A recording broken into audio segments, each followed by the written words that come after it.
नमस्ते बालमित्रांनो.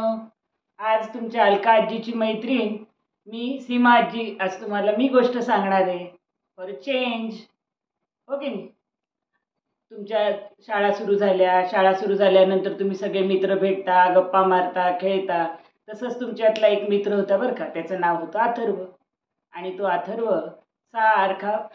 अथर्व घरी आला आणि मग त्याची आई त्याची वाट बघत होती. अथर्व यायची. तुमची आई कशी वाट बघते ना तुमची, अरे बापरे 1 वाजला, आता रिक्षा येईल, आता याल तुम्ही घरी म्हणून. तशीच त्याची अथर्वची आई अशा चक्रा मारत होती इकडे इकडे. आणि अथर्व आला का तितक्यात आईला लांबून अथर्व येताना दिसला. तिला वाटलं चला आता रोजच्यासारखं तुमच्या आईने कशी तुम्हाला शिस्त लावलेली आहे तसं अथर्व छान शूज जागेवर ठेवेल, स्कूल बॅग ठेवेल, छान मग टिफिन उघडून दाखवेल संपला म्हणून. त्याची आई त्याची वाट बघत होती. अथर्व आला, तोच मुळी तनतन तनतन करत आला आणि बस दिले शूज इकडे भिरकून, स्कूल बॅग दिली टाकून, वॉटर बॅग आणि आपटली. आईला काही कळेना. चला अथर्व साहेबांचं बिघडलंय वाटतं काहीतरी. आणि मग अथर्वला तिने विचारलं सोफ्यावर बसल्यावर, काय झालंय बाबा, आज काय बिघडलंय तुझं? आई मी नाही जाणार उद्यापासून शाळेमध्ये. अथर्व एकदम जोरात तणतणत म्हटला, बरं पण काय झालंय तरी काय? आई त्याला विचारत होती. तर तो म्हणाला की तूच त्या सुमितचं सारखी बाजू घेत असते, तो छान आहे असं आहे. तर बघ त्याने आज माझी वॉटर बॅग तोडून टाकली, भिरकून दिली. आणि परत मी त्याची तोडणार तर मलाच रागवायला लागले की अरे असं तोडलं कोणी म्हणून आपलं तोडतात का, दुसऱ्यांचं तोडायचं का? असं नाही, आपण शिकवलं नाही का शेअरिंग इज केअरिंग, तसं करायला पाहिजे.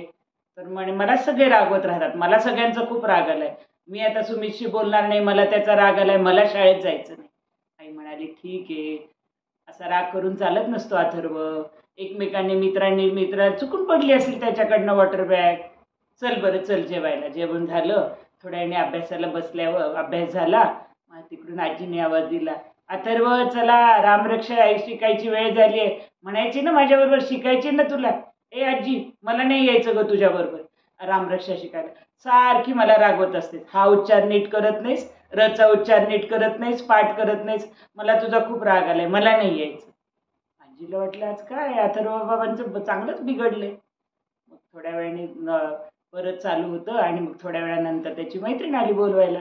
नेहाने आवाज दिला, ए अथर्व अथर्व चल ना आपण खेळायला, खेळायची वेळ झाली. ए नेहा मी नाही येणार ग तुमच्याबरोबर खेळायला, सगळेजण तुम्ही मलाच डाव द्यायला सांगता, तुझ्यावर राज्य सारखं माझ्यावर राज्य देता, मला नाही यायचं म्हणे, मला तुमच्या सगळ्यांचा राग आलाय. असं त्याचं नुसतं तेच चाललं होतं, याचा राग त्याचा राग त्याचा राग त्याचा चालूच होता. नंतर ऑफिसमधनं बाबा आले हसत हसत आणि बाबा म्हणाले, चला अथर्व शेठ आहात का तयार, आपली झाली ट्युशनची वेळ क्लासची. बाबा मी क्लासला येणार नाही. अरे बापरे काय झालं म्हणे तुला आज क्लासला नाही यायला? नाही नाही म्हणे, त्या बाई मला खूप रागवतात, होमवर्क करत नाहीस, वेळेवर पूर्ण करत नाहीस, तुझंच मागून राहतं, सगळेजण मला रागवतात म्हणे, मला सगळ्यांचा राग आला, मला काहीच करायचं नाही.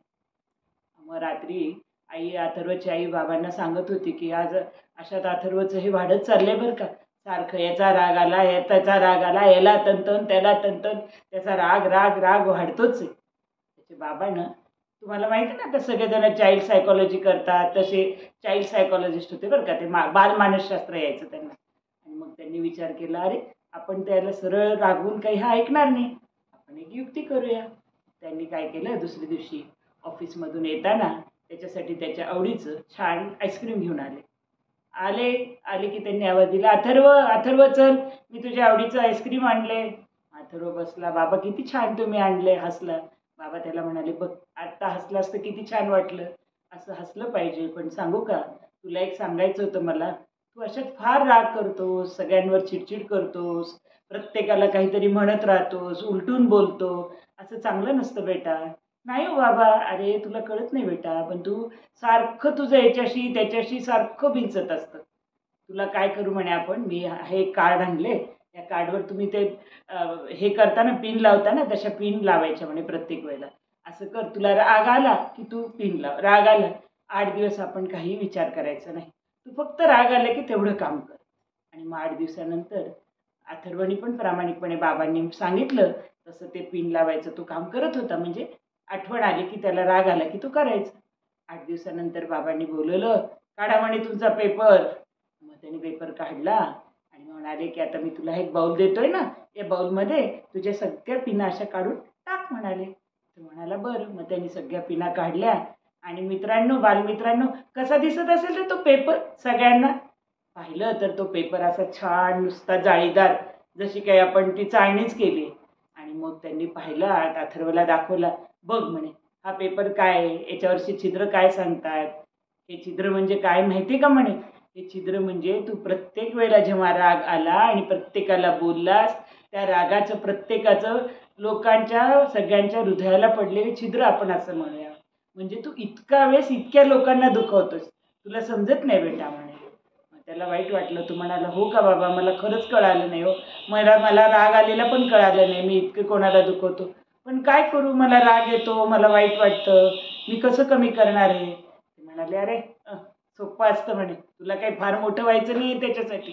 जसं आहेस त्यातलं फक्त कमी करायचं. काय करायचं, राग आला तुला, असं वाटलं कोणी काही बोललं की आपण काय करायचं, मस्त छान पाणी पिऊन टाकायचं ग्लासभर. नाहीच वाटलं तुला तर तुला चित्र काढायला आवडतं ना, छान चित्र काढायचं. नाहीतर शाळेमध्ये तुमच्या योगा शिकवतात, असा दीर्घ श्वास घ्यायचा आणि सोडायचा. नंतर तुम्ही खेळताना तसे उलटे अंक म्हणायचे, 10, 9, 8, 7 असं करायचं. एखादं आवडीचं गाणं ऐकायचं. आणि सगळ्यात सोपं काय, तर कोणी काही म्हणलं की आपण 1-2 मिनिटातच आपला राग जास्ती होत असतो, आपण काही बोलायचंच नाही. असा प्रयत्न करून बघ. मग काय बेट्या, तू एकदम मोठा होशील छान. बाकी तर तू हुशार आहेस, खेळतोस छान, शिकतोस छान. फक्त रागच कमी करायचा आहे. कमी करायचा, संपवायचं नाही बरं का. हट्टीपणा करायचा, खाऊ मागितला पाहिजे, खेळलं पाहिजे, फक्त एवढंच करायचं. मग डन, ठरलं ना. मग त्याची आजी आली, आई आली, बाबा, सगळ्यांनी मिळून, बाबांनी छान त्याच्या आवडीची कॅडबरी आणली होती, सगळ्यांनी त्याला दिली, हातात हात घातले आणि ते काय म्हणाले, आजपासून राग कमी करायचा, भरपूर हसायचं आणि मज्जा करायची. तर मग असं अथर्वणी करायला सुरुवात करणार होता. तसं तुमच्या सगळ्यांना पण राग येतो. कधीतरी आपल्याला मैत्रिणीचा राग येतो, कधी आईबाबांचा राग येतो, कधी आजीचा येतो. पण आपल्याला राग आला तर आपण अथर्वची आठवण करायची आणि करायचं की आपल्याला याच्यापैकी काय आहे. कोणाला गाणं आवडत असेल तर गाणं म्हणायचं, कोणाला चित्र काढ आवडत असेल ते करायचं, आपल्याला जे आवडतं ते करायचं आणि मग राग आपला कमी करायचा. हे तुमच्या सगळ्या मित्रांना तुम्हाला शेअर करायचं की नाही, की कोणता तुमच्या एखाद्या मित्राला राग येत असेल, मैत्रिणीला राग येत असेल, मग त्यांना कळालं पाहिजे कसा कमी करायचा ते. मग त्यांना सांगण्यासाठी आपली ही गोष्ट तुम्ही सगळ्यांना शेअर करा. बाय.